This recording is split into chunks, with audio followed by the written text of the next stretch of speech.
When you start thinking about kitchen tools, there are a lot of things out there that you could buy, but you may or may not use them that often. But there are a few items that you will go to again and again. So that's what we're going to talk about today. So a few weeks ago, I posted a kitchen gadgets video where I shared with you all of my favorite kitchen gadgets, the things that I have bought that have been worth the money and worth the space that they take up to do a very special job and that I use a lot. Now, if you missed that video, I'll link it for you so you can go check it out and see all the goodies in there.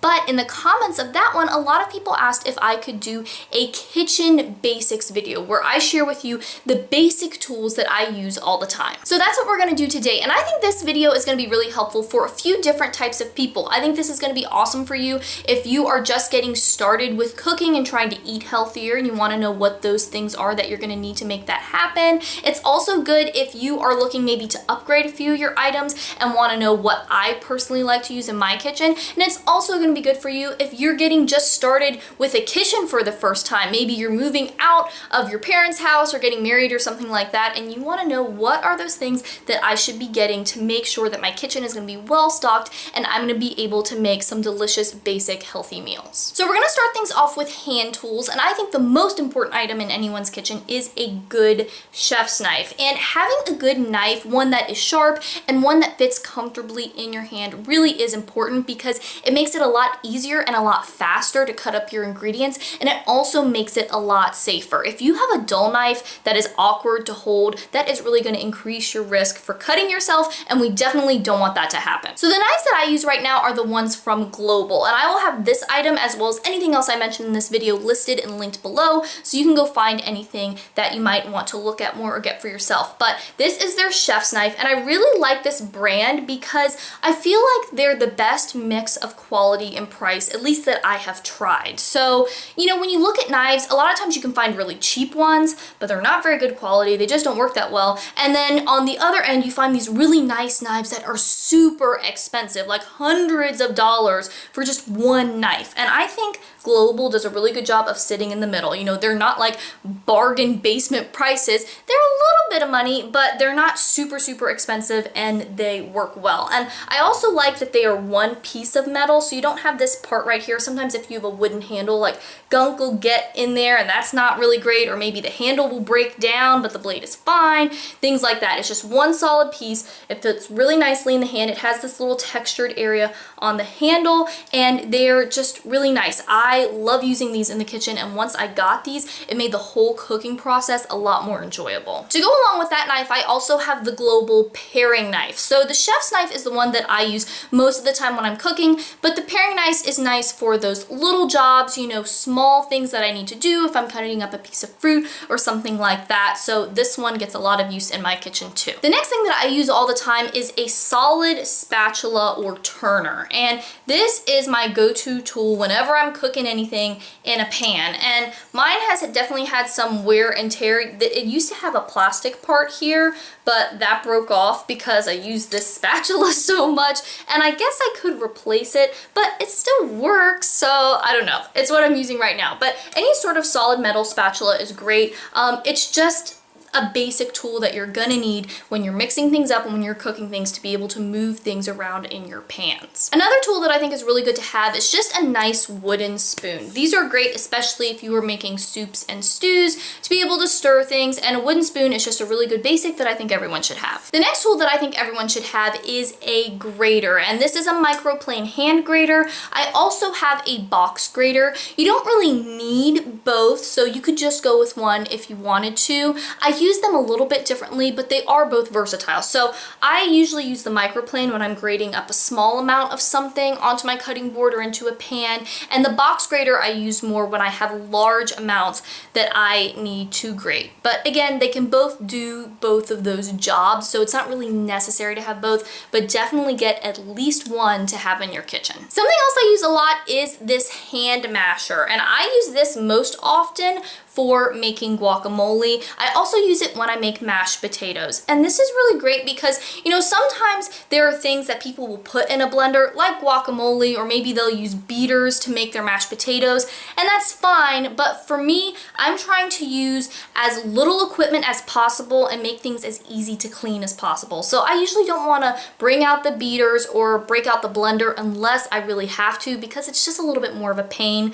The hand masher is really nice, plus it doesn't make a bunch of noise like those electronics do. And you can get different shapes. I like this squiggly shape. Sometimes you'll find ones that are kind of like circles with holes. It doesn't really matter. This is just what I'm used to and what I like. Next, we're going to talk about some of the larger items that I use all the time. So the first thing is cutting boards, and I think it's a good idea to have a variety of cutting boards. So I have 3 that I use really often. The first is a large cutting board. This thing takes up a lot of space on the table or on the countertop, and it is really nice for when you are cutting up a lot of vegetables, a lot of different ingredients, because you can really spread things out and you have a lot of room to work with. So that is really, really nice to have on hand.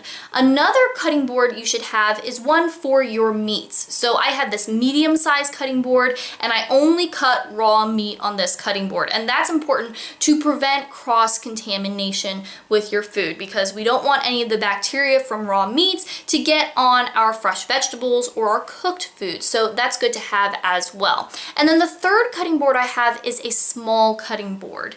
And this is nice for when you're just cutting up something small, like you're just cutting up a piece of fruit or something else that you don't want to break out that giant cutting board for and have to take up so much space with that, but you do need something. So a small one is good for those situations. The next thing that I use all the time is my set of mixing bowls. And I have 3 different sizes that I use, and I use at least one of these things almost nightly when I'm making dinner. They're really great if I am prepping ingredients like vegetables, for example, and I'm chopping everything up and need to put them in a container before I'm actually going to cook with them. They're also really good for when I'm mixing things, so if I'm making pizza crust or biscuits or something like that. They're also really good for making kale salad. And with a massaged kale salad, you need a big container to hold the kale, and so you can get in there and really massage it, break it down, and mix it all together. And I usually use the really large silver bowl for that. These bowls are also great if I'm cutting up a watermelon or a cantaloupe and I need something to put the rind in, because putting a whole watermelon rind in my compost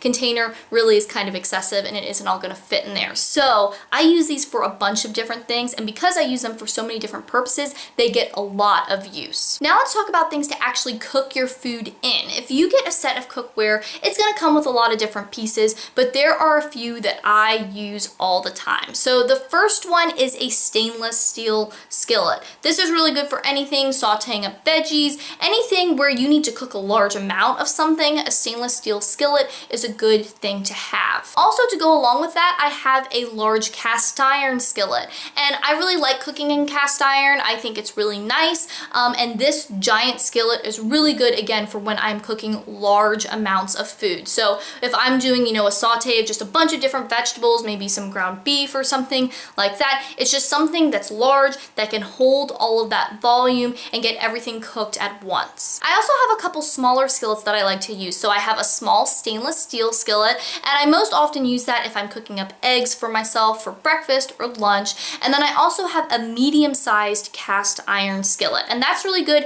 if I want to cook a side dish in cast iron, so I don't need that big giant skillet for something that's going to be a little bit smaller. And that's also good if I'm making a frittata. And I think it's nice to have skillets in a couple different materials because you are going to use them for different things. The nice thing about the cast iron is that that can go in the oven. So if you have a recipe that calls for you to cook something on the stovetop and then move it into the oven, you can do that with cast iron, whereas with stainless steel skillets, they might not be able to stand up to as high of temperature, especially if they have any rubberized or plastic part on the handle. The nice thing about the stainless steel though is it is really lightweight compared to the cast iron. So there are going to be some situations where you want a lighter pan, and the stainless steel is great for that. Something else I use all the time in my kitchen is a baking sheet. Some people call these sheet pans. It doesn't really matter what you call them, but I think it's a good idea to have at least 2, if not 3 of these things in your collection, because they are so versatile. You can cook so many things on these, and you might need to use several at once depending on what you're making. I use mine to roast vegetables, to roast potatoes. I can also cook a piece of fish on there, or maybe if I have chicken that I have cut up in pieces, pieces. You can also do a whole chicken on one. All you have to do is cut the spine out of the chicken and then open it up like a book. It's called spatchcocking. And so the chicken lies flat, and then you can do that on one of these baking sheets. You could also make cookies, obviously. You could make pizza on there. There are just so many different things that you can do, and mine get a ton of use. So I think they are an essential for any kitchen. Another thing that I think is good to have in your kitchen is a large soup pot. It's great for making soup, obviously, but you can do other things with it too. You can make stews, you can make broth in there. I personally like to make my broth in a slow cooker, but you can definitely use a soup pot for that if you want to go that route. And it's just good to have because there's always going to be some occasion when you need to cook a large amount of food and you need a large container to do that. So a soup pot is going to be the answer. That's going to be your solution. So you want to have one on hand. Another thing that I use a lot is a medium-sized pot. This is what I use when I'm making rice or beans. Those are kind of the main ways that I use it, but it's also good to have just for other occasions where you want to cook something liquidy maybe, but you don't need the giant soup pot. Then a medium pot is going to be good for that. I hope this was helpful for you, and if you liked this, then definitely go watch my kitchen gadgets video. I will link that for you so you can go see all the goodies I talk about there. And if you are new here and you want more healthy eating tips and nutrition info and healthy lifestyle stuff, then make sure that you subscribe, because eating healthy and living a healthy lifestyle really doesn't have to be complicated, and I want to show you how to do it. Thanks for watching. I hope you're having a great day, and I'll talk to you next time.